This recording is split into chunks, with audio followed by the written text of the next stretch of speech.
नमः सिद्धेभ्यः।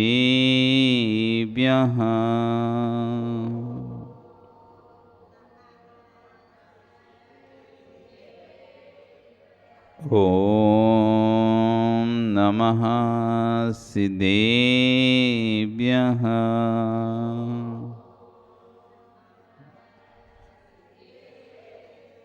ॐ नमः सिद्धेभ्यः।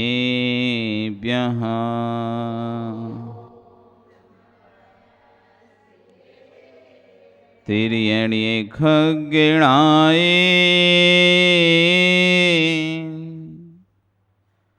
रुतारी मोह सैर सिर निबिहो आयरी राउ पसियो परवादीण्यो भव्य जी लोए नमो हरियंताणम नमो सिद्धाणम नमो आयरियाणम नमो वज्रायाणम नमो लोये सव्यसाहुणम। बोले अनंत अनंत से परमेष्टि भगवान की, आदिरम आदिनाथ भगवान की, वर्तमान शासन नायक महावीर भगवान की, मूल नायक 1008 शांतिनाथ भगवान की, आचार्य कुंद कुंदेव स्वामी महाराज की, आचार्य गुरु विश्व सागर जी महाराज की, अहिंसा में विश्व धर्म की।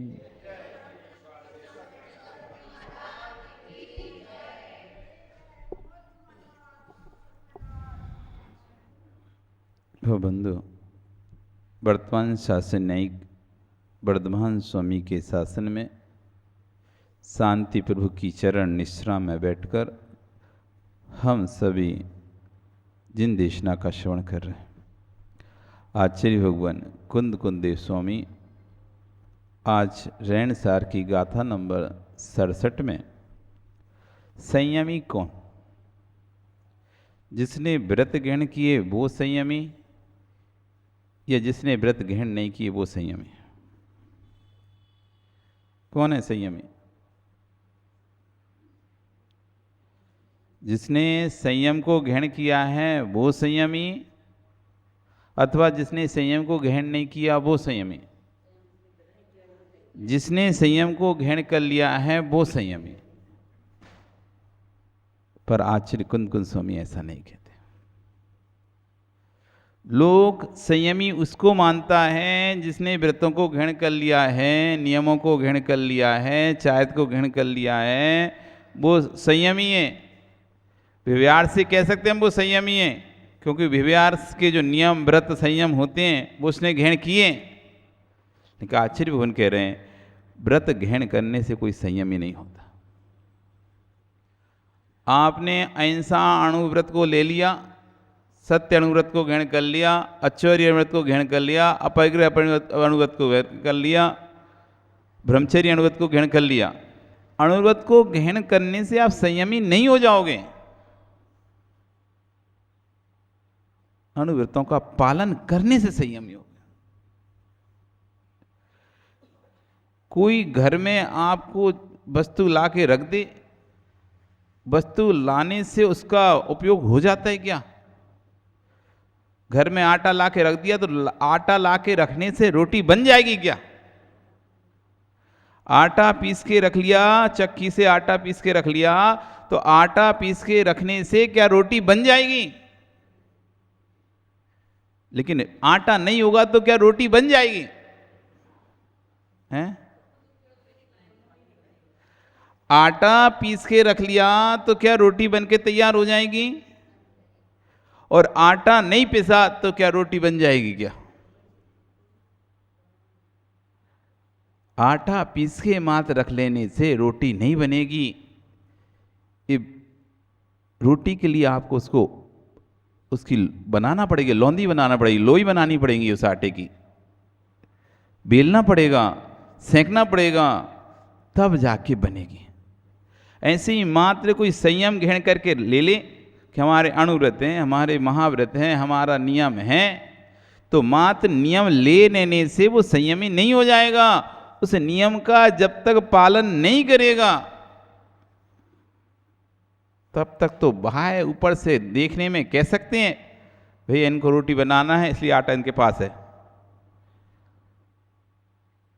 लेकिन वो संयमी नहीं है। संयमी कब होगा?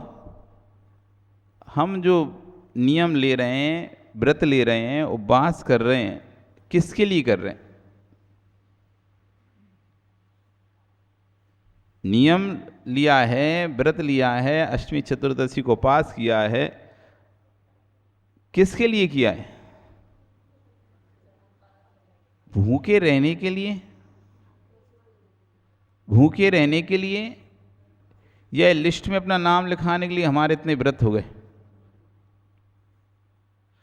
भूखे रहने के लिए अथवा एक अपनी डायरी में एक व्रत पर और टिक लगाने के लिए कि चलो कर्म दहन का व्रत भी हमारा पूर्ण हो गया है, तत्वार सुद का भी पूर्ण हो गया है, रत्नात्रय का भी पूर्ण हो गया है, शुद्ध पंचमी का भी पूर्ण हो गया है, चार्य शुद्धि का भी हमारा पूर्ण हो गया है, भक्तांबर के पूर्ण हो गए, कल्याण मंदिर के पूर्ण हो गए, सुगंध दशमी के पूर्ण हो गए। एक क्रम से जो हमारी लिस्ट तैयार है हमारी कि हम इतने सारे व्रत करना, उपवास करना है, उन पे टिक लगाने के लिए हमारे उपवास चल रहे हैं।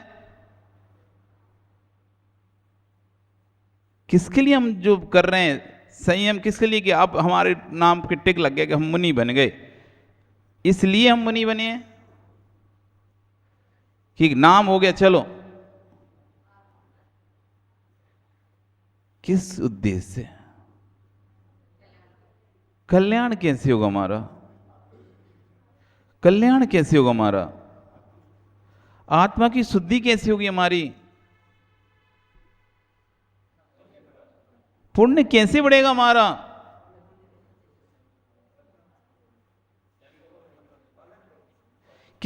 किसका पालन करने से? नियम का पालन कैसे करने से? लड़ के, झगड़ के, गुस्सा करके, मुझे उपवास करना है, वो उपवास करना है, और ऐसे करके लड़ाई करके आ गए, घर पे झगड़ के आ गए, चिल्लाकर आ गए। कैसे करना है आपको नियम का पालन?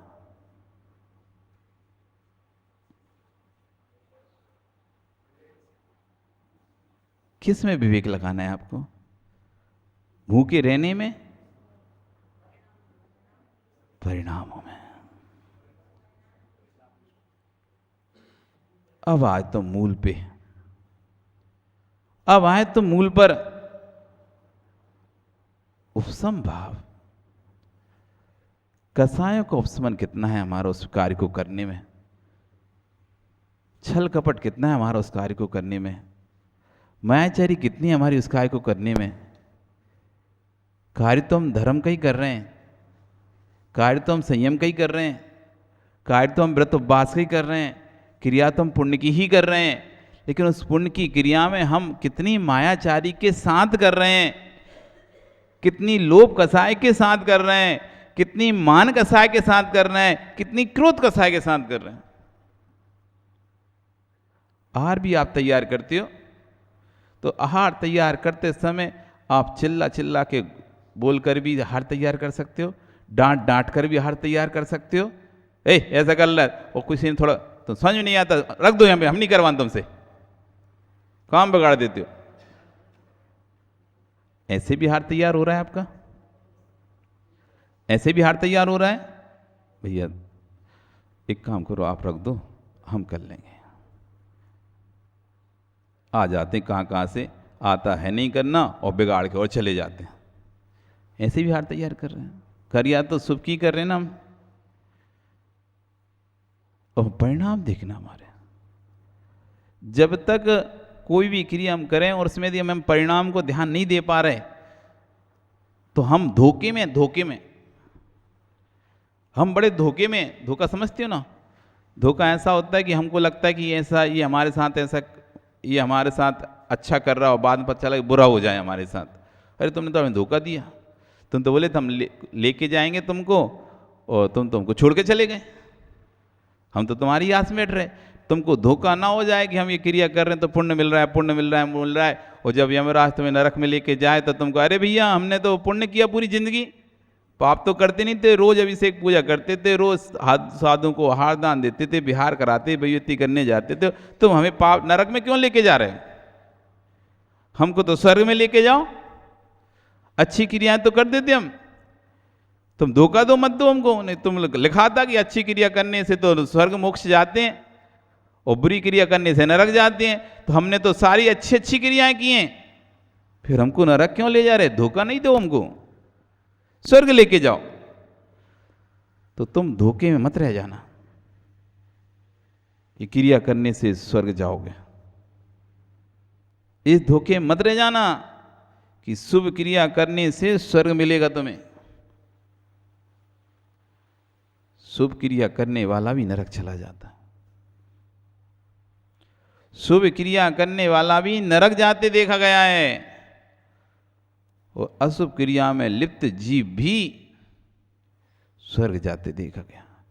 देवो स्वापी देवा जायते धर्म किल विसात, देव भी स्वान बनते देखा जाता है और स्वान भी देव बनते देखा जाता है।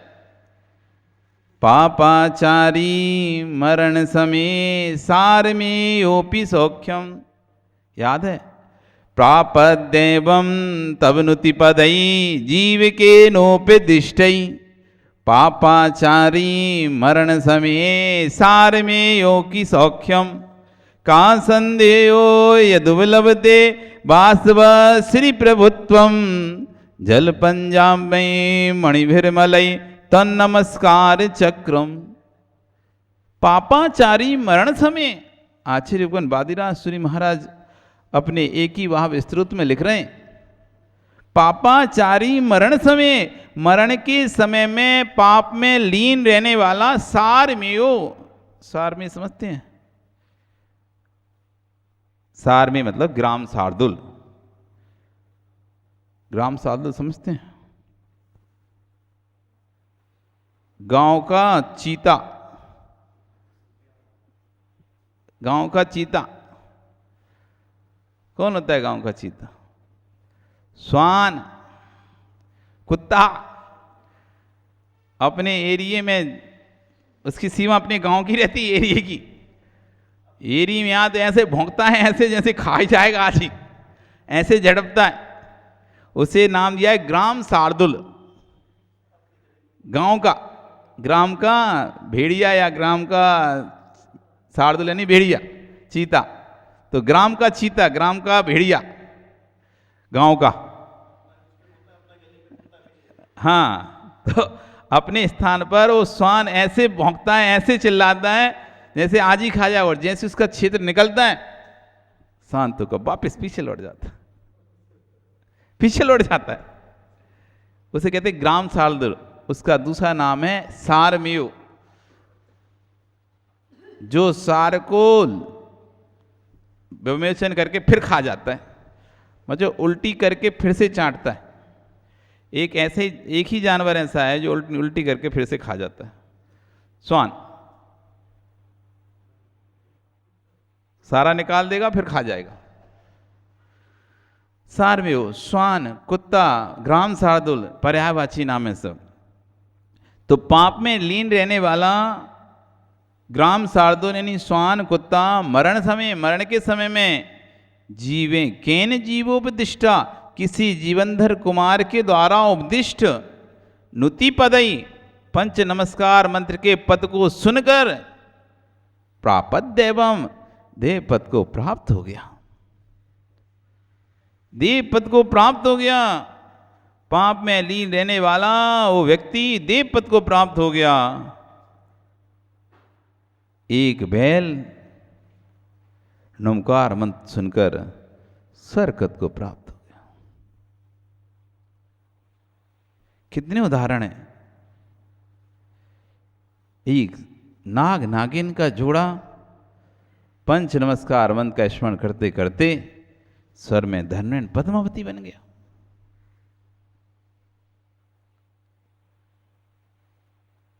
कैसे? उपसम भाव। इसी गाथा को आज श्री कर रहे हैं कि बाहर का संयम धारण कर लेना, ये कोई संयमी की बाह्य पहचान तो हो सकती है, लेकिन ये अंतरंग पहचान नहीं है।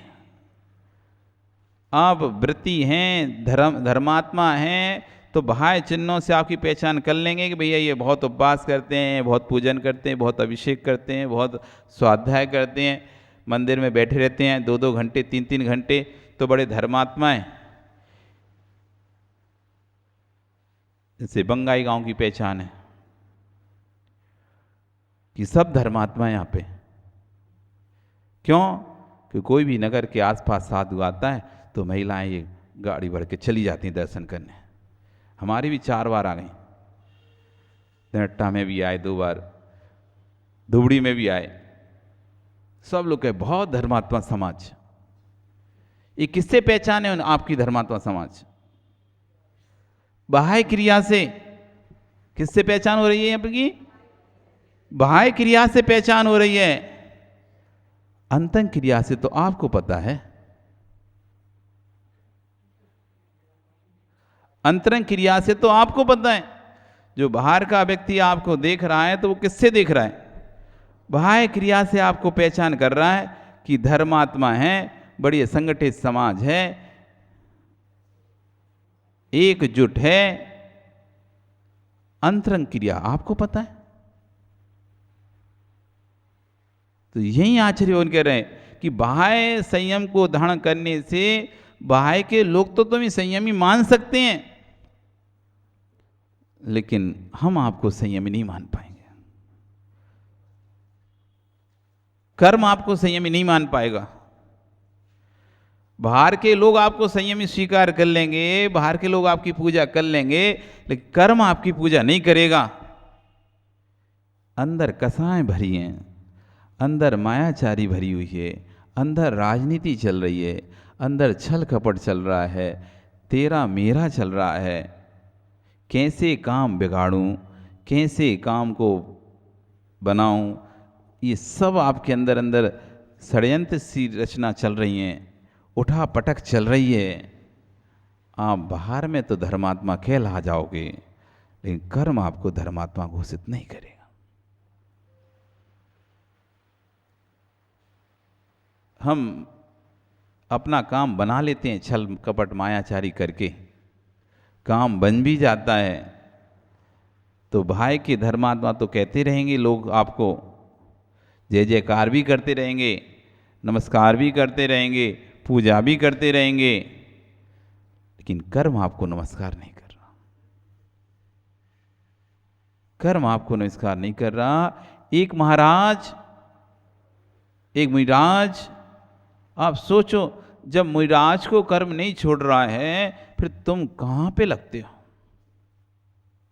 एक मुनिराज जो कि कई उपवास तपस्याएं करते थे, विहार करते करते एक स्थान पर जाकर, चट्टान पर जाकर बैठ गए। सामान से बैठ गए, उन्हें नहीं पता था यहाँ कौन पहले आके बैठा था, कौन नहीं बैठा था। विहार करते हुए आए और आकर उस चट्टान पर जाकर बैठ गए। उस चट्टान पर चातुर्मास में एक मुनिराज 4 माह का वर्षा योग धारण करके अपनी साधना किए थे। 4 माह का वर्षा योग करके अपनी साधना किए थे, और फिर वहां से जैसे ही वर्षा योग खत्म हुआ तो विहार कर गए। और ऐसा नियोग संयोग लगा कि उनका विहार करना हुआ और इनका विहार करके वहां पर आना हुआ, और उसी चट्टान पर बैठना हो गया। तो नगर के जो गांव के लोग थे उनको पता नहीं चल पाया कि जो मुनिराज 4 माह से थे वो यही हैं कि चले गए। वो समझे कि ये वही मुनिराज हैं। कौन से? जो 4 माह से साधना कर रहे हैं। और नगर के लोग आकर खूब उनकी भक्ति करने लगे। धन्य महाराज, आप 4 माह से ऐसे ही एक चट्टान पर बैठकर धर्म की साधना कर रहे हैं। और महाराज सुन रहे हैं, जबकि उनको पता था वो मैं नहीं, मैं तो आज ही आके इस पर बैठा हूं। वो जैसे उन्होंने समझ गए कि कोई और महाराज इस पर आके 4 माह की साधना की है बैठकर, इसलिए श्रावकों को पता नहीं कि वो अलग हैं और हम अलग हैं, लेकिन चलो अपन को क्या, वो कर रहे हैं करने दो, अपन तो शांति से बैठे रहो। अब सोचो आप, कोई उन्होंने जानकर तो नहीं कहा था कि हमारी अर्चना पूजा करो, बस मौन रह गए। हम क्यों बोले, हम वो नहीं है, कर रहे हैं इनको करने दो। इतनी सी मायाचारी, इतनी सी मायाचारी उनको त्रिंच गति का बंद करा दिए। वो मरकर मृदुमती नाम के रास्ते मरकर हाथी बन गए, मरकर हाथी बने। आप सोचो, कोई भाव नहीं थे, बस इतने से भाव है, कर रहे हैं इनको करने दो, अपन को क्या, अपन क्यों बोलो कि हम वो नहीं हैं। अपन बोल देंगे तो शायद हो सकता है ये करेंगे नहीं, हम बोल देंगे तो हो सकता है शायद ये हमारी फिर भक्ति करेंगे नहीं, क्योंकि ये तो उसकी भक्ति कर गए हैं जो 4 महीने से यहाँ बैठा है। इतने से परिणाम आने पर संपूर्ण साधना नष्ट हो गई और मृदुमती नाम के हाथी बन गए। तो जब एक इतना सा मायाचारी के परिणाम से हाथी की पर्याय में प्राप्त कर लिए, एक श्वान ने बस भगवान का मंत्र सुनकर शांत हो गया तो देव पद को प्राप्त कर लिया था, और एक मुनिराज बस इतनी सी मायाचारी के परिणाम से हाथी बन गए। आप सोचो, इतने से परिणाम से जब तिरंच आयु मिल जाती है, फिर हमारे तो परिणाम कितने हो रहे हैं। तो ऐसा मत करने लगना आप। एक बार क्या हुआ, एक पंडित जी एक राजा के दरबार में रोज ग्रंथ का वाचन करने जाते थे, और राजा उनको रोज धन देता था। एक दिन को बाहर जाना था, तो अपने बेटे को बोलते हैं एक काम करो, आज तुम जाना, 3 दिन के लिए मुझे बाहर जाना है, तो 3 दिन बाद मैं आऊँगा, तुम 3 दिन तक राजा के यहाँ पर शास्त्र वाचन करना। राजा को शास्त्र सुनने का बहुत ही शौक है। तो ठीक है पिताजी, जैसी आपकी आज्ञा। और पिता उनको समझा के कि ये वाला शास्त्र उनको वाचन करना है। वो जाता है, वहाँ पर शास्त्र खोलता है, प्रकरण सप्तव्यसन का था, उसमें लिखा था कि जो व्यक्ति शराब पीता है, शराब की एक बूंद भी अपने मुख में रखता है, वो रौरव नाम के नरक में जाता है। जैसे राजा ने कहा तो तिलमिला गया, क्या बात करते हो, एक बूंद शराब की रखता है, पीता है, नरक में जाता है, क्या मैं नरक में जाऊंगा। राजा को मदिरा बहुत पसंद थी, तो बेटा कहता है अब राजन लिखा तो यही है कि शराब पीगा और नरक जाएगा। एक बूंद भी शराब पीता है, एक बूंद शराब की पीता है, वो नरक जाता है। तो राजा को आया गुस्सा कि आज तक तेरे पिता ने तो कभी नहीं कहा ऐसा, और तू मुझे नरक भेज रहा है। पकड़ो कोतवालों से, ले जाओ इसे, कारागार में डाल दो। नरक भेज रहा है राजा को, और उससे पकड़ के नहीं कारागार में डाल दिया जाता है। 3 दिन बाद पिता जब लौटता है तो माँ रो रही होती है, क्या हुआ क्या हुआ। बेटा 3 दिन से घर नहीं आया, क्यों, क्या हुआ। उसको राजा ने कारागार में डाल दिया। किस लिए, उसने ग्रंथ की व्याख्या कर दी, एक बूंद शराब पीता है वो नरक जाता है, और राजा तो मद्यपाई है, उसको पसंद नहीं आई धर्म की व्याख्या, और उसने कारागार में डाल दिया। अब पिता घबरा गया, अब क्या करें। लेकिन बुद्धिमान था, होशियार था, पंडित था, वो जाता है, राजन ये हम क्या सुन रहे हैं, आपने हमारे बेटे को कारागार में डाल दिया है। हाँ, तुम्हारा बेटा मुझको नरक भेजने वाला था। नहीं राजन, ऐसा कैसे हो सकता है, वो आपको नरक क्यों भेजेगा। नहीं, उसने बोला एक बूंद शराब की पीता है वो नरक जाता है। महाराज आप समझ नहीं पाए, आप समझ नहीं पाए। उसने यही तो बोला था एक बूंद शराब की पीता है वो नरक जाता है। ये कब बोला था कि एक बोतल शराब की पीता है वो नरक जाता है? आप थोड़ी ना एक बूंद पीते हो, आप थोड़ी ना एक बूंद पीते हो, आप तो पूरी पूरी बोतल पीते हो। आप थोड़ी नरक जाओगे, आप थोड़ी नरक जाओगे, क्योंकि उसमें तो ये लिखा था एक बूंद। तो आप क्या एक बूंद पीते हो? हाँ यार ये बात भी सही है, हम तो एक बूंद पीते ही नहीं है, हम तो पूरी बोतल पीते हैं, तो हम क्यों नरक जाएंगे? ए भैया बाहर निकालो उसको, बाहर कारागार से। और उसको निकाला और पिता को भी इनाम दिया और उस बेटे को भी इनाम दिया। तो ऐसे आप मत करना कि महाराज जी आप बोले थे कि थोड़ी सी मायाचारी करने से हाथी बन गया, तो हम तो थोड़ी सी करते नहीं, तो हम काय को हाथी बनेंगे? हम तो बहुत सारी करते। तो थोड़ी सी करने वाला मायाचारी से हाथी बनाना, तो ज्यादा करने वाला थोड़ी ना बनेगा। अरे जब थोड़ी सी करने वाले की ये गति है, तो ज्यादा वाले की क्या गति होगी? जिस बाण में हाथी जैसे बड़े बड़े जीभ बह जाते हैं, फिर उस बाण में चूहे की क्या गति है? रह जाएगा क्या? जिस बाण में हाथी जैसे बड़े बड़े जीभ बह जाएं, तो दिलीप सलाह दो, चूहा बचेगा कि बह जाएगा? बचेगा कि बह जाएगा? बह जाएगा। जब एक छोटी सी मायाचारी करने से गत होती है, तो बड़ी बड़ी मायाचारी करोगी तो क्या गति होगी, क्या दुर्गति होगी। पर हमें दुर्गति का बहाना ही नहीं है, चिंता नहीं बिल्कुल भी, अपनी चिंता नहीं है आपको बिल्कुल भी, पड़ोसी की पूरी चिंता है।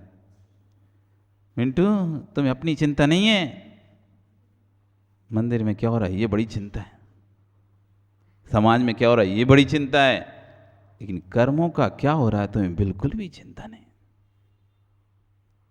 कि तुम्हारे कर्म तुमको ले डूबेंगे, ये किंचित मात्र भी चिंता नहीं। हम पर की चिंता में लगे हुए हैं, दूसरे की चिंता में लगे हुए हैं, लेकिन स्वयं की आत्मा गर्त में जा रही है, गड्ढे में जा रही है, दुर्गति की नरकों में एक से दूसरे तीसरे चौथे सातवें नरक में जा रही है। जैसा जैसा मायाचारी छल कपट का लोभ क्रोध कसाय का रौद्र ध्यान का वजन बढ़ेगा, वैसे वैसे नीचे का नरक भी बढ़ता जाएगा। वजन बढ़ता है तो वस्तु कहाँ जाती है, ऊपर कि नीचे? वजन बढ़ता है तो वस्तु कहाँ जाती है? जैसा जैसा वजन बढ़ता जाएगा वैसे वैसे वस्तु नीचे जाती जा रही है, और जैसे जैसे वजन हल्का होता जाता है वस्तु ऊपर आती है। एक व्यापारी था, व्यापार करके लौट रहा था, नाव से समुद्र के माध्यम से जहाज से आ रहा था, और अचानक तूफान आ गया और पूरा जो जहाज था डगमगाने लगा। अब उसने कहा अरे ये पूरा जहाज डगमगा जाएगा, अब क्या करें? जितना संपत्ति थी उसने एक ड्रम में भरी और उसको फेंका और खुद उसके साथ गिर नीचे। उसने सुन रखा था ड्रम पर बैठकर तैर जाते हैं, ड्रम पर बैठकर तैर जाते हैं। तो जैसे उसने सारी संपत्ति भर के ड्रम फेंका और खुद कूदा, तो ड्रम के साथ ही डूब गया। सुना तो सही था, ड्रम से तैर जाते हैं, लेकिन भरे ड्रम पर नहीं तैर पाते। सुना तो सही था कि भगवान की भक्ति करने से पूर्व संचित कर्म क्षय हो जाते हैं। सुना तो बिल्कुल सही था तुमने कि साधु सेवा करने से असाता साता में परिवर्तन हो जाती है। सुना तो सही था तुमने, लेकिन करा क्या? कसायों से भर के नहीं फिर सेवा कर रहे हो, कसायों से भर के फिर भक्ति कर रहे हो। तो जैसे वो धन, उसने सोचा कि धन डूब जाएगा, जहाज साथ में लेके चले अपन चले जाएंगे, धन भी चला जाएगा साथ में, तिर जाएगा। तो दोनों को उसको भर दिया और उसको फेंक कर बैठ गया उस पर, तो क्या हुआ? धन भी डूबा, वो भी डूबा, क्योंकि वो ड्रम भर के नहीं उस पर तैरना चाह रहा था। ड्रम भर के उस पर धन संपत्ति के साथ ड्रम भर के उसको तैरना चाह रहा था। ऐसे हम कसायों से भरकर अपना कल्याण करना चाहते हैं तो हम डूब जाएंगे, तर नहीं पाएंगे, डूब जाएंगे। दूसरे के राग में, दूसरे के द्वेष में हम इतनी कसायों में बह जाते हैं, इतना कसायों में बह जाते हैं। कभी शांति से विचार करना, जितनी कसाएं मैंने परखे लिए किए, जितनी कसाएं मैंने परखे लिए किए, उससे जो कर्म का बंध मुझे हो रहा है वो पर को नहीं हो रहा है, पर को नहीं हो रहा है। मनीष, हम कितना कितना गहरे में चले जाते हैं।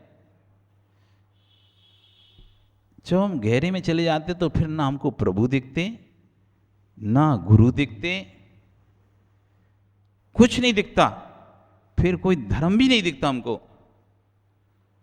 ऐसी गहरी कसाय में डूब जाते हैं, चाहे फिर प्रभु सामने हो, चाहे गुरु सामने हो, फिर कुछ भी नहीं दिखाई देता।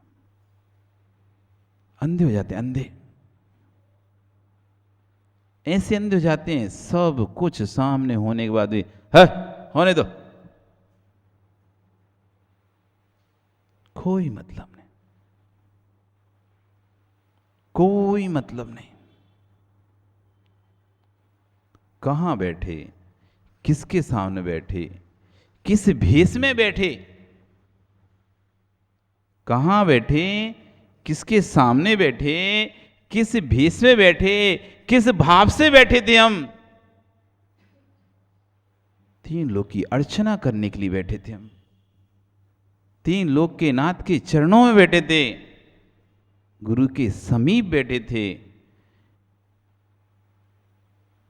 आगम में है देव सास गुरु के पादमूल में से किसी एक का भी पादमूल मिल गया तुम्हें, चाहे भगवान का पादमूल हो, चाहे गुरु का पादमूल हो, अथवा जिनवाणी का स्थान हो, ऐसे तीनों स्थानों में से कहीं भी यदि आपने कसाय की है तो उससे निगत्य निखाचित कर्म बनता है।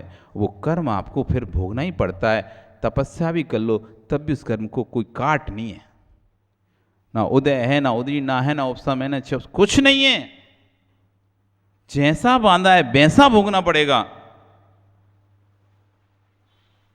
जैसा बांधा है वैसा भोगना पड़ेगा। ऐसा कर्म बंध जब अंजना ने बांधा था, भगवान की प्रतिमा को 22 घड़ी के लिए पानी में छिपा दिया था,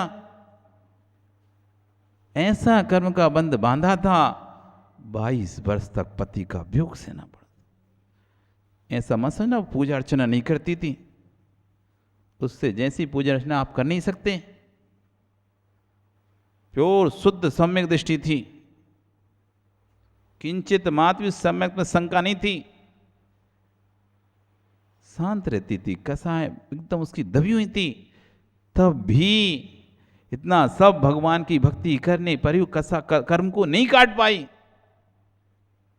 22 साल मतलब पूरे 22 साल, बीच में 1 साल भी कम नहीं हुआ। 22 वर्ष का बांधा था तो इतनी भक्ति करने के बाद भी कम नहीं हुआ। पूरे 22 वर्ष तक उसको पति की जिल्लत सहनी पड़ी, नफरत सहनी पड़ी, वियोग सहना, आंख उठाकर भी नहीं देखा था उसने। आप सोचो,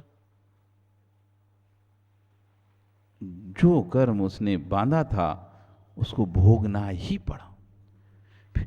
एक के सामने जब कर्म बांधने पर भोगना पड़ा तो तीनों एक साथ विराजमान हो तो उस समय यदि हमारी कसाएं भड़क रही हैं, प्रकट अप्रकट, मात्र मत समझना किसी की प्रकट है तो उसको बंधा होगा। बहुत से लोग बैठे बैठे उसी में अब देखते मजा आ रहा है, अब आया मजा। दो आपस में झगड़ा कर रहे हैं, तीसरा शांत बैठा है, तो मत समझना कि उसे कर्म का बंध नहीं हो रहा होगा, वो बैठा बैठा अब देखते हैं हाँ देखो क्या बोल रहा है, धीरे से उंगली करके देख, देख क्या सा बोल रहा है, देख अब आ रहा है मजा। ये सब तीव्र बंद कर रहे हैं। क्षण भर की कसाय होती है, कसाय क्षण भर की होती है, बंद मन भर का होता है। कसाय मात क्षण भर की, 2 मिनट, बंद कोड़ा कोड़ी सागरों का। कसाय क्षण भर की 2 मिनट, क्रोध लोभ मान मायाचारी, ये कसाय क्षण भर की 2 मिनट की कसाय तुमने की, 2 मिनट की मायाचारी की, 2 मिनट की क्षण भर की, लेकिन उससे तुमने जो बंद किया है वो सागरों का किया है, सागरों का। कोड़ा कोड़ी सागर का बंद।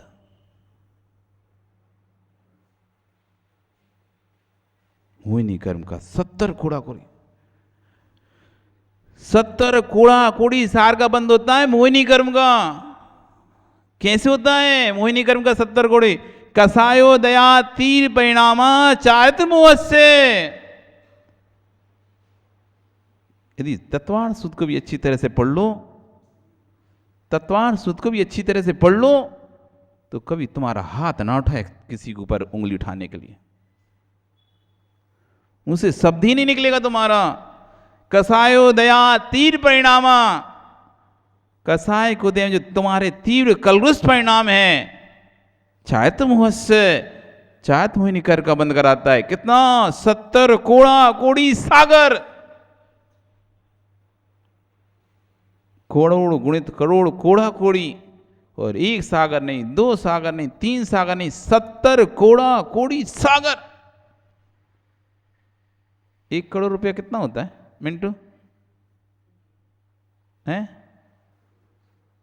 कितना होता है? 100 लाख। और 1 करोड़ में 1 कोड़ा कोड़ा गुणा कर दे तो कितना होता है? हाँ 7 बिंदी होती है ना करोड़ में। कितनी बिंदी होती है इस करोड़ में? 7। इकाई, दहाई, सैकड़ा, हजार, 10,000, लाख, 10 लाख, करोड़। 8 पे अंक आ जाता है, 7 बिंदियां होती हैं। तो 1 करोड़ में 1 करोड़ गुणा तो कितनी बिंदी हो जाएंगी? अब 14 बिंदी हो गई। अब कितना हो गया? फिर उसमें 70 का गुणा किया, यहां तक तो ठीक आ गया। अब उसमें किया सागर का गुणा। सागर, सागर मतलब हम तुमको बता भी नहीं सकते, समझा ही नहीं सकते, पर इतना अगर हम आपको समझाएं, सागर मतलब ऐसा भी, अगर हम आपसे कहें वो भी 1% ही मानो उसको भी, कि यदि जितना पानी है विश्व में, जितना भी पानी है, आपको जितना भी समुद्र दिखाई दे रहे हैं, 7 समुद्र दिखाई दे ना, है ना, 7 समुद्र पार, तो 7 समुद्र आपने सुन रखे हैं। इन समुद्रों की आपसे कहा जाए पानी की बूंदें बनानी है, तो कितनी बूंदें बन जाएंगी उन 7 समुद्र पानी की? कितनी बूंदें बन जाएंगी? 100, 200, 300, 400, 1 करोड़, 2 करोड़, 5 करोड़, 10 करोड़, 1000 करोड़, 10,000 करोड़, लाख करोड़, करोड़ करोड़, कितना? हाँ, तो जितनी बूंदें बने ना उसका फिर गुणा कर दो। करोड़ गुणित करोड़ किया, फिर उसमें 70 का गुणा किया, फिर 1 समुद्र के पानी में 7 समुद्रों के पानी से आपने बूंदें बनाना शुरू की, और जितनी बूंदें बन गई पूरा पानी की, उसका गुणा फिर कर दो। फिर सोचो, वो कर्म आपने बांधा है 1 क्षण की कसाय में। कितनी देर की? 2 मिनट की कसाय में, 5 मिनट की कसाय में, 5 मिनट के संकलेश परिणाम में इतने बड़े कर्म का बंद कर लिया। अब तुम कह रहे हो महाराज भाव तो बहुत होते हैं संयम लेने के, भाव तो बहुत होते हैं घर छोड़ने के, भाव तुम्हारे बहुत बनते हैं नियम लेने के, लेकिन जा ही नहीं पाते। क्यों नहीं जा पा रहे? चाहत मोहिनी कर्म का इतना बड़ा कर्म बांध के रखा है, इतने वर्ष तक तुम संयम नहीं ले पाओगे। 1 वर्ष 2 वर्ष, 1 पर्याय 2 पर्याय नहीं, आप सोचो कितनी पर्याय निकल जाएंगे उसमें, कितनी पर्याय निकल जाएंगी तुम्हारी उसने, इतने भवों तक, इतने वर्ष तक तुम संयम धारण नहीं कर पाओगे। वो चाहत मुनि कर्म को दे रहेगा, चाहत मुनि कर्म को दे रहेगा। फिर और बांध लिया तो और आगे, फिर और बांध लिया तो और आगे, बढ़ता चला जाएगा, बढ़ता चला जाएगा। ये तो तभी खत्म होगा जब तुम्हारे परिणाम कम होते जाएंगे कसाय के, नहीं तो बढ़ता जाएगा, बढ़ता जाएगा। तुम रोते रहोगे मुझे संयम चाहिए, संयम चाहिए, पर संयम प्राप्त नहीं कर पाओगे। क्योंकि हमने जब स्वस्थ थे, मस्त थे, तब खूब कसाय की, धर्म का ज्ञान नहीं था, बोध नहीं था, तब खूब कसाय की। अब धर्म का बोध हुआ है, लेकिन चिड़िया चुग गई सारा खेत, खेत में रह गई रेत ही रेत। चिड़िया चुग गई सारा खेत, चिड़िया चुग गई सारा खेत, खेत में रह गई रेत ही रेत। अब तुम जाग रहे हो, जब सारा खेत चिड़िया चुग गई, अब तुम फसल काटने आयो, अब तो रेत ही रेत मिलेगी, अब दाना मिलने वाला नहीं है।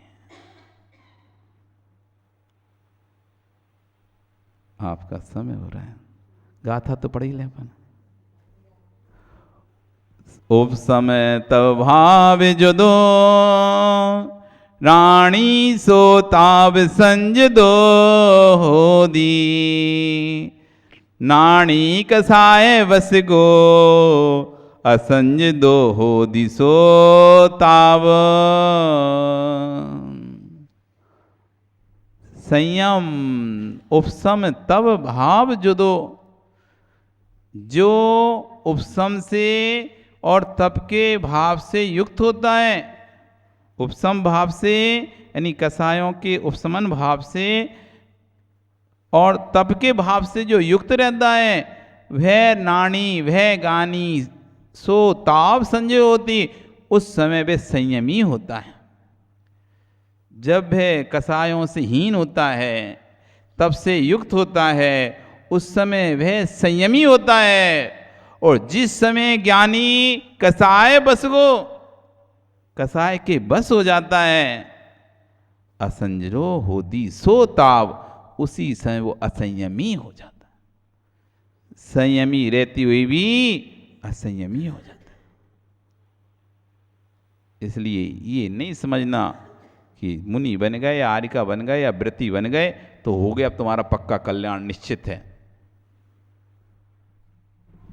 मुनि बन गए, आर्यिका बन गए, व्रती बन गए, अणुव्रती बन गए, महाव्रती बन गए, व्रत उपवास कर लिए, तो ये मत समझना कि आपका कल्याण फाइनल हो गया। फाइनल हो गया नहीं है, स्पष्ट लिख रहे हैं। जब उपसम भाव और तप भाव से युक्त रहता है तभी संयमी है, नहीं तो कसाय के वशीभूत होता है तो असंयमी है। संयमी होकर भी, जैसे आपको लिखते ना, जिन वाणी मोक्ष निसैनी है, जिन वाणी, जो जिन वाणी उर न धरत है, जो जिन वाणी उर न धरत है, सैनी हो के असैनी है जिन वाणी। जिन वाणी मोक्ष निसैनी है, जिन वाणी, जिन वाणी मोक्षी निसैनी है, साधन है, लेकिन जो जिन वाणी को उर में नहीं धारण करता वो संगी होकर भी असंगी ही है। पढ़ते नहीं क्या तुम लोग? पढ़ते नहीं तुम लोग?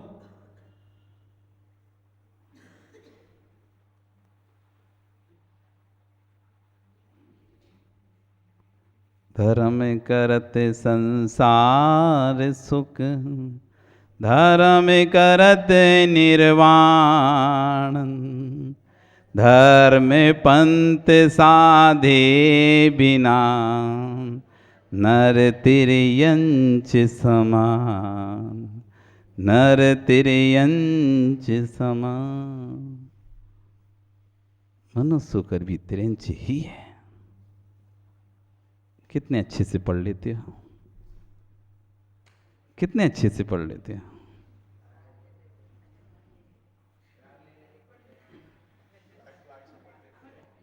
कितने अच्छे से पढ़ लेते तुम। नर तिर्यंच समान। आप तो हो ही नहीं हो ना, आप तो धर्म करते ही हो, तो आप तो नर नर की समान हो। जो धर्म नहीं करता वो है तिरंज के समान। क्यों विनोद जी? जो नहीं करता दिलीप वो है तिरंज के समान। हम तो महाराज करते हैं, रोज आते हैं, देखो आप प्रवचन भी सुनते हैं, अभिषेक भी करते हैं, धोती दुपट्टा ही पहनते हैं। अपन तो नहीं है भैया। बाकी के जो नहीं करे तो वो जाने। ऐसा मत बोलना, नहीं तो कल को कल महाराज हम तो करते हैं, देखो आप हमको ही सुनाते हो। जो आते नहीं उनको तो कुछ सुनाते नहीं। अरे उनको कैसे सुनाए, वो तो आ ही नहीं रहे। अब तुम्हारा तो तुमको ही सुनाएंगे। नहीं तो कहोगे महाराज याद है आप रोज रोज हमको ही सुनाते हो, बोलते रहते हो। तो किसको बोलें? जो आएगा उसी को तो बोलेंगे, जो नहीं आएगा उसको कौन बोलने जाएगा? जो आएगा उसी को तो बताएंगे कि भैया मत करो मत करो, आश्रम जारी है। मत करो छल कपट, आश्रम जारी है। आश्रम जारी है। घर बंद करके भी चले जाओ तो मनसुख जी, तब भी लाइट का बिल तो आता ही है। नहीं आता? घर बंद करके चले जाओ तब भी लाइट का बिल आता ही नहीं आता। कुछ नहीं भी जलाओ, एक छोटा सा इंडिकेटर भी जलता रहता ना, उसका उससे मीटर घूमता है। नहीं घूमता? वो इंडिकेटर चलता ना बोर्ड पे दिखाने के लाल लाल वाला, तुम सोचते इसमें क्या बिल आएगा, उससे भी मीटर घूम रहा है। तुम्हें नहीं पता चल रहा, उससे ही मीटर घूम रहा है। आश्रम जारी है, 24 घंटे आश्रम जारी है। अब आपको देखना है, आश्रम तो जारी है, आपको कौन सा शुभ आश्रम करना है या अशुभ आश्रम करना है। आश्रम जारी है, आश्रम जारी है। अब आपको देखना है शुभ या अशुभ, कौन से आश्रम से अपनी टंकी अपने बर्तन भरना है। आश्रम जारी है। क्या जारी है? माला फेरना आज इसकी। आश्रम जारी है, आश्रम जारी है, आश्रम जारी है। ऐसे करके जारी मतलब चालू है। आश्रम जारी है मतलब आश्रम आ रहा है, आश्रम हो रहा है, आश्रम हो रहा है। इसकी आज एक माला फेरना बैठ के शांति से। आश्रम हो रहा है, कंटिन्यू। जारी मतलब कंटिन्यू, अभी खत्म नहीं हुआ, कंटिन्यू। तो मिंटू आज फिर ना आश्रम जारी। निर्मल नोट कमाओ, आश्रम जारी। भजन सुनाओ, आश्रम जारी। पूजन करो, आश्रम जारी। अभिषेक करो, आश्रम जारी है। खाना खाओ, आश्रम जारी है। सो जाओ, आश्रम जारी है। जग जाओ, आश्रम जारी है। घूमो, आश्रम जारी है। लड़ो, आश्रम जारी है। चिल्लाओ, आश्रम जारी है। माया जारी करो, आश्रम जारी है।